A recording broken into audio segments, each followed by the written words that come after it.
আজকে মালদা পিয়ালিস নার্সিংহোমে বিগত 4 দিন আগে আমাদের একজন নার্স অসুস্থ ছিলেন এবং উনি এতটা অসুস্থ ছিলেন যে গাজল হসপিটাল থেকে ওনাকে মালদা রেফার করেছিলেন।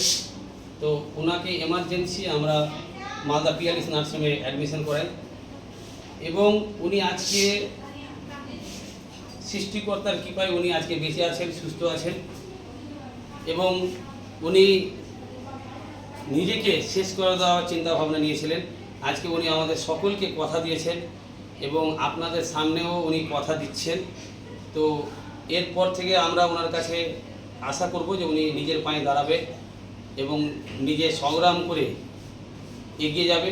কারণ আমরা ছেলে মেয়ে উভয় সমান, আমাদের প্রত্যেককে ভাবতে হবে যে আমাদের প্রত্যেকটা মনের ভিতরে যেমন আমাদের দেহের মধ্যে যেমন জীব রয়েছে, জীবন রয়েছে, আমাদের প্রত্যেকে বাঁচার একটা আশাও রেখেছে। তো প্রত্যেকটা মহিলাদেরকে, মা বোনেদেরকে বা স্টুডেন্টদেরকে বলবো যে আপনারা কোনো কারণে কাউরি বিষয়ে বা কাউরির জন্য নিজের জীবন নষ্ট করবেন না, নিজের জীবনকে শেষ করবেন না। তো আজকে উনি আমাদেরকে আশ্বাস দিয়েছেন আর খুব ভালো লাগলো যে আর আজকে ওনার শ্বশুরমশাই আছেন, ওনাকে অসংখ্য ধন্যবাদ যে ওনার নিজের মেয়ের মনে করে মানে নিজের মেয়ের চেয়েও বেড়ে প্রথম থেকে আজ পর্যন্ত 5 দিন থেকে একই রকম খেয়ে না খেয়ে ওনার পাশে আছেন, সেবা করছেন।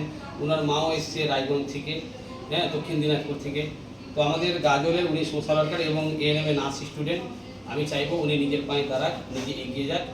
আর শোভা মহিলা মঙ্গল সমিতি থেকে মালদা পিয়ালিস নার্সিংহোমের এনায়তবাবু, ধীমানকে, সায়েদাকে, রাহুলকে, সবাইকে অসংখ্য ধন্যবাদ। সকল নার্স স্টাফদেরকে বা যারা ম্যানেজমেন্টের দায়িত্ব রয়েছে আপনাদেরকে অসংখ্য ধন্যবাদ যে পেশেন্টের সমস্ত রকমের দিক থেকে আপনারা সেবা করেছেন, এমার্জেন্সি চিকিৎসা দিয়েছেন, ডাক্তারবাবুগুলো খুব ভালো পরিষেবা দিয়েছেন। তো আমরা চাইবো যে কামিনী বর্মনের যেমন আমরা সেবা দিতে পেরেছি শোভা মহিলা মঙ্গল সমিতি থেকে, তো আপনাদেরও যেন সেবা দিতে পারি।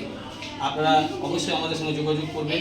আমাদের মালদা, নদিয়া, দক্ষিণ 24 পরগনা, দক্ষিণ দিনাজপুর, সাউথ 24 পরগনা, হাওড়া জেলা, মুর্শিদাবাদ সমস্ত জায়গায় আমাদের শোভা মহিলা মঙ্গল সমিতির কার্যকর্তা রয়েছে এবং আমরা ওনার কাছে জানবো যে আজকের পর থেকে আপনি নিজের শক্ত হয়ে নিজে বাঁচার চিন্তা ভাবনা নিয়ে আপনি এগিয়ে যাওয়ার চিন্তা ভাবনা নেবেন তো? কথা দিচ্ছেন?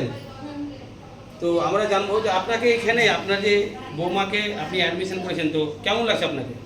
না, এখন তো ভালো লাগছে আমাকে। প্রথমে আপনারা আশা ছেড়ে দিয়েছিলেন? হ্যাঁ, আশা ছেড়ে দিয়েছিলাম, টোটালি আশা ছেড়ে দিয়েছিলেন, কিন্তু মালদা পিয়ালিস নার্সিংহোমে আসার পর আপনাদের এই আশাটা ফিরে এলো। আমরা যে শোভা মহিলা মঙ্গল সমিতি থেকে আমরা যে সেবা করি, আপনাকে কেমন লেগেছে আমাদের কার্যক্রম? ভালো লেগেছে, ওই জন্য তো ভালো লেগেছে। আশীর্বাদ করবেন আপনারা। তো আমরা এই আশীর্বাদটা চাই, ভালোবাসাটাই চাই আপনাদের কাছে। এবং আজকের তারিখ হচ্ছে 27/7/2026।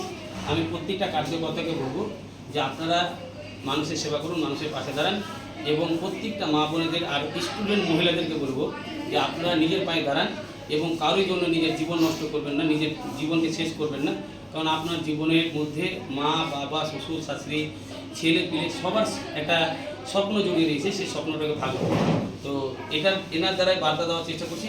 উনি আজকে সকলেই আমাদের কথা দিয়েছেন যে আমি নিজের পায়ে দাঁড়াবো এবং নিজের পায়ে দাঁড়িয়ে নিজের স্বপ্ন তৈরি করার চেষ্টা করবো। তো সকলে ভালো থাকবেন, সুস্থ থাকবেন।